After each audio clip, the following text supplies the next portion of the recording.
Hi everyone, welcome to part 2 of Forensic Examinations 4, the examination. We have just added our EnCase evidence files into the case. Okay, the next step, once it finally loads, it's running extremely slow tonight, I don't know why.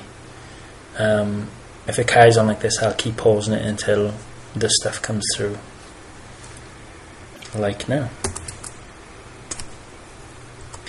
Okay, so the EnCase evidence files are now loaded in, and it's recognised that there are two partitions within the evidence files. Okay, the first one is going to be the system partition, which was created when we installed Windows 7, or when I installed Windows 7 on the victim box. The second partition is going to actually be the operating system, okay, which is going to be what we are going to examine. I mean, we're going to add them both anyway, but it's only going to be this one that we're looking at in this case.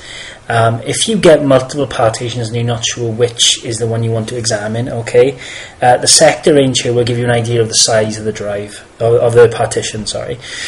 So partition 1 goes from sector 2048 to 206,000, whereas partition goes from 206,000 to 312 million, alright, so that's going to be the larger partition, which is going to contain the most information. Both are NTFS, okay, and then next you click add. Alright, so test the partitions, they're all okay.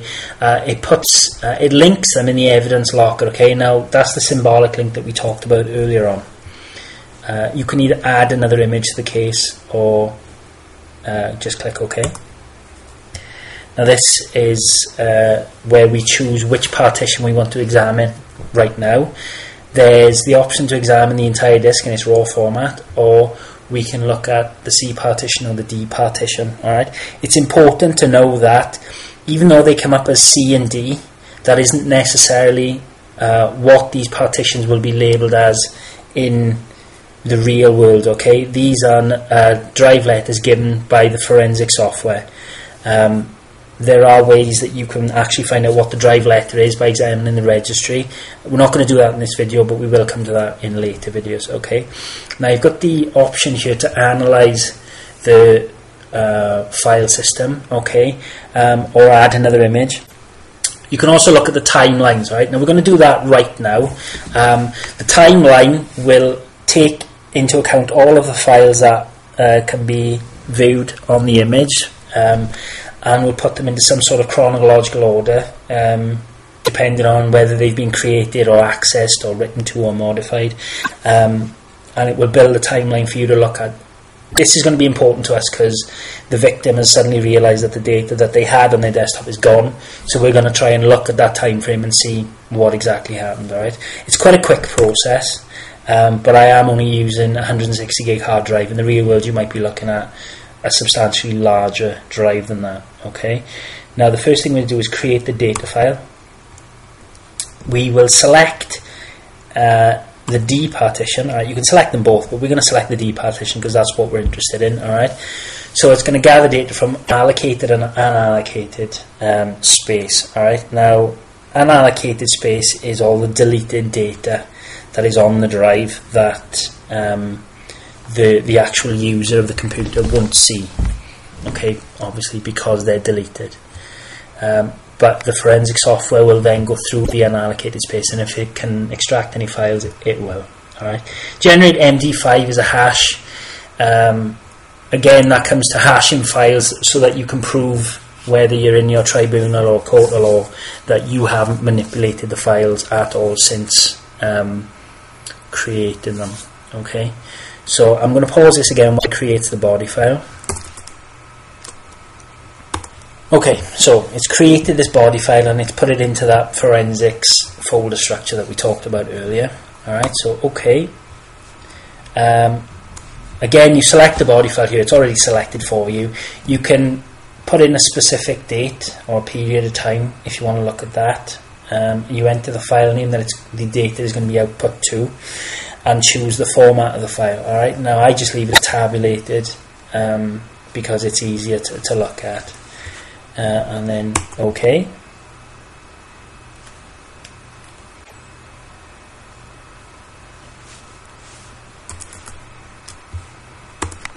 Quick. Right, okay. again, there's the MD5 hash of the timeline.txt file. Alright, these MD5 hashes are all stored in the notes. I think it's the notes, so it's stored somewhere for you to look at again if you needed to. Now this screen will allow you to look at specific months and years, alright, of activity. The problem with this screen is that you can only view per month, and as you can imagine, a lot of activity takes place in an hour, let alone a month in an operating system. So we're not going to use this screen, we're just going to look at that timeline file that was output earlier. Alright, so we're going to close this and go back to our selection screen here. Alright, now the next thing we're going to do is I'm just going to quickly show you the actual file system itself. Alright, before I leave the screen though, the image integrity option will test to make sure that your evidence file hasn't been changed in any way by looking at the hashes, and the hash databases goes back to what I said earlier on about the known file hashes and the files to ignore. I haven't tried Event Sequencer or View Notes yet.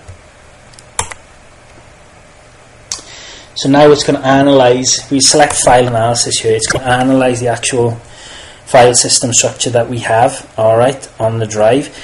File browsing mode down here, this will show you the contents of the file that you select, alright. Bear this in mind, some of these files are quite large. If you look at the Badclust file there, alright, it's 160 gig in size. So what's going to happen is you click on that and it's going to try and load up 160 gigs worth of data in there, alright. I just wouldn't. These files here with the dollar signs before them, they're system internal files for the NTFS file system. Alright, they all have their own little job to do. There's the MFT file, alright, which is the master file table. This master file table, I'm going to click on it. It's going to just show you a load of stuff in there. Alright, the master file table contains data for every single file and folder on the NTFS volume. Alright, each file entry is given a number, MFT being 0, which is right there. It's the first one, obviously. Each file entry is 1024 bytes long, or 1K, and in that you will get information with regards to the file attributes such as the times, alright, modified, created, last written, stuff like that, its location, its size.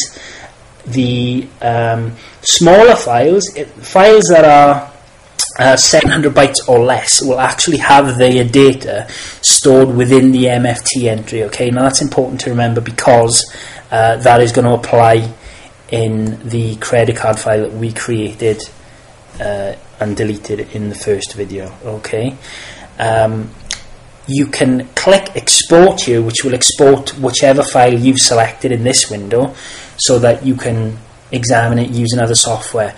Now we are going to export the MFT entry, the MFT file, so that we can analyze it using Analyze MFT. I've already done it just because it takes a little bit of time and I want to try and get through this with you. Alright.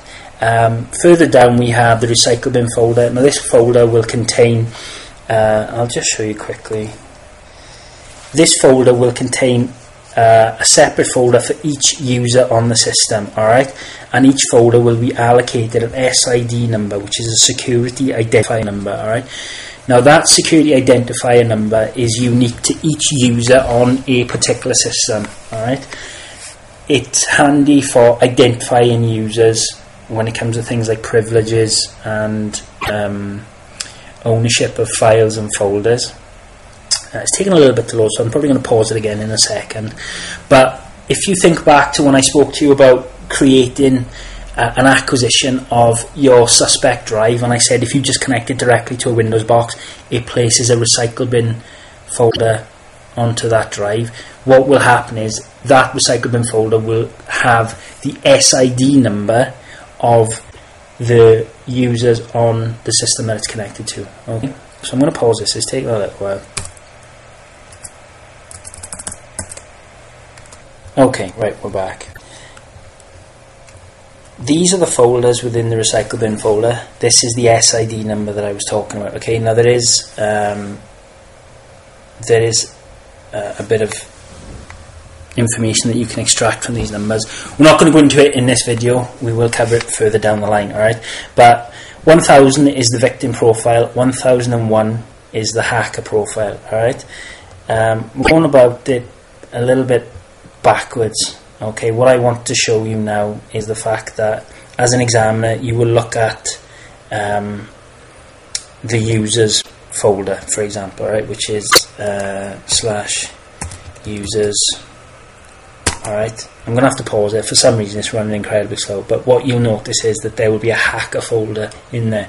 Now you won't have been aware of this user until now. Alright, once you see this hacker folder, there is a file within that folder which will contain information with regards to that user profile, alright, and we're going to extract that and examine that file later on using Harlan Carvey's RegRipper. Alright, and I'm going to pause this again because I'm pretty sure I'm coming to the end of the 15 minutes and I'm going to need to split it.